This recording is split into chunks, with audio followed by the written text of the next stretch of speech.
Hello everyone, welcome back to my YouTube channel. Today we are going to be making a lemon sponge cake. It's not a lemon drizzle, but it's similar. It's so refreshing, and basically all it is I've got my traditional sponge recipe and I've added lemons and lemon juice, and I've also made this amazing gorgeous curd that will just bring the whole cake alive, and that's what makes it not your typical sponge cake, but it tastes so soft and it's so kind of melt in your mouth kind of moment. We made this on Eid that just went by, and it was honest, it was a hit. I hardly had anything left, and I'm really excited to share with you guys. I had so many requests. I didn't even realize that it was that much of a popular dish because I made it on my Instagram. But so I thought, you know what, I'm going to hit two birds with one stone today, and I'm going to make you this amazing sponge cake. So like, comment, and subscribe, and tell me what you like.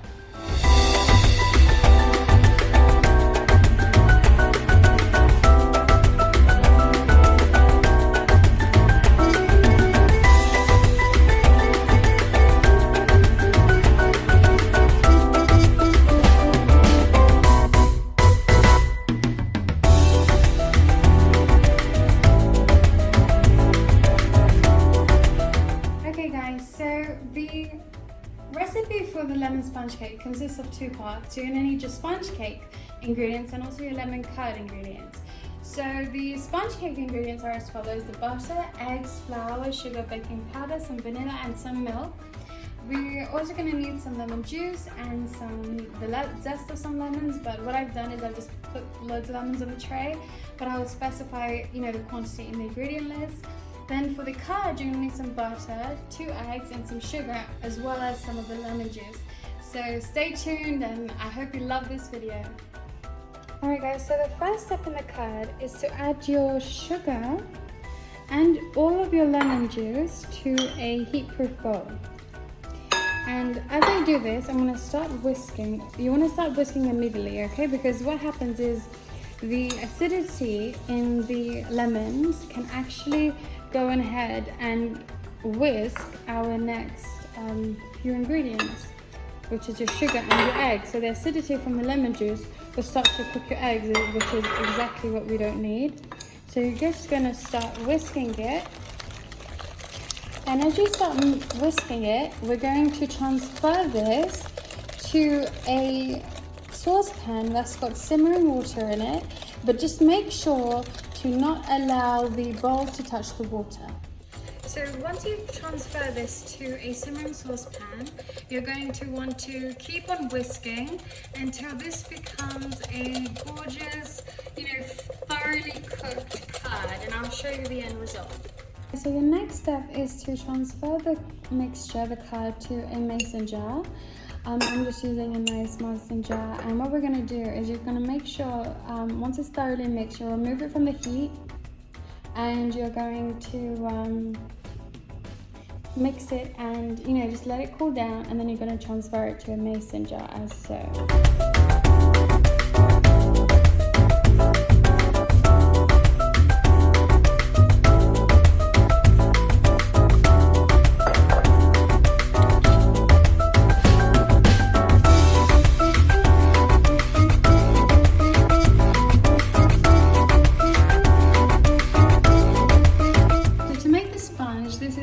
Simple, and it's actually the same recipe in a plain Victoria or Madeira cake. So the first steps first is to always cream together the sugar and the butter. So you can even use the same recipe minus the lemon juice, and you have the most brilliant sponge. And what I'm going to do is put that on a low speed, and I will gradually increase the speed, and what I want it to turn lighter and fluffier and just really, really rich.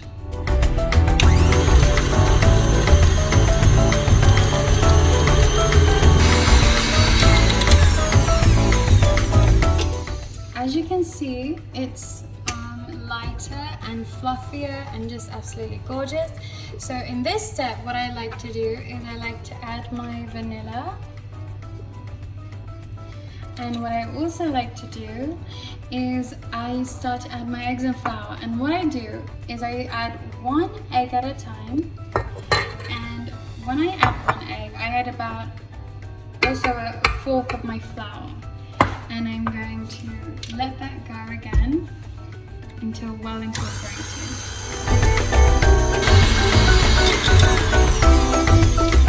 Alright guys, what I'm going to do is add the next egg and the next, oh, okay, those are 2 eggs, no worries.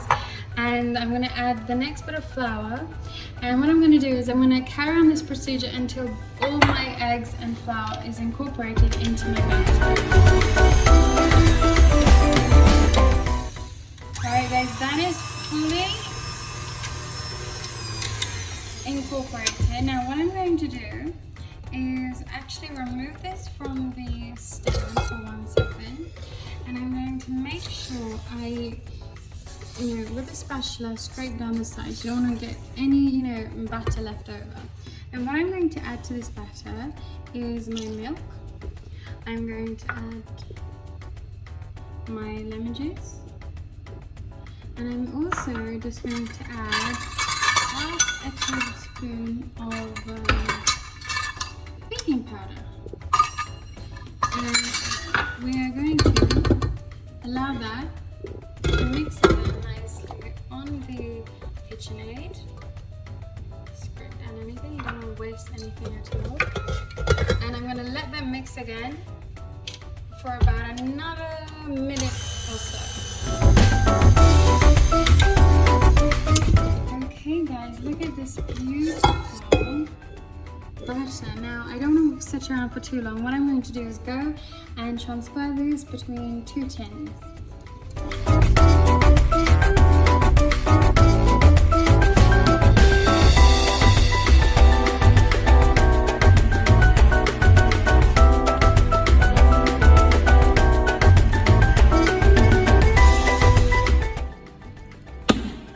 I'm just going to shake it so that all the air bubbles rise to the top.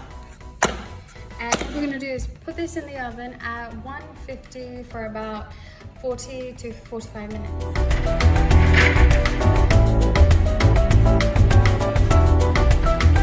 So my sponges have come out absolutely divine. They are beautiful, and the smell of lemon is just, riffling on in the air, and it just smells like a heavenly aroma.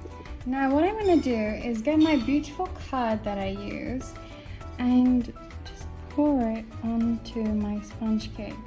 And it's going to pour, but you don't want too much and you don't want too little, because what we're going to do is we're going to even pour extra onto our slice of cake when we cut it.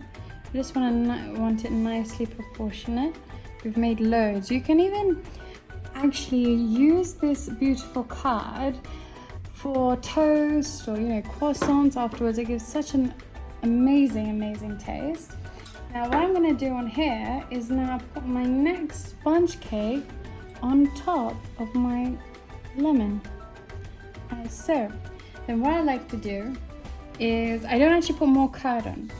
I like to just, with a bit of icing sugar, I like to put some here, and it's a simple, very simple finish, as you can see. And what I'm going to do is in the next slide show you how to eat the cake.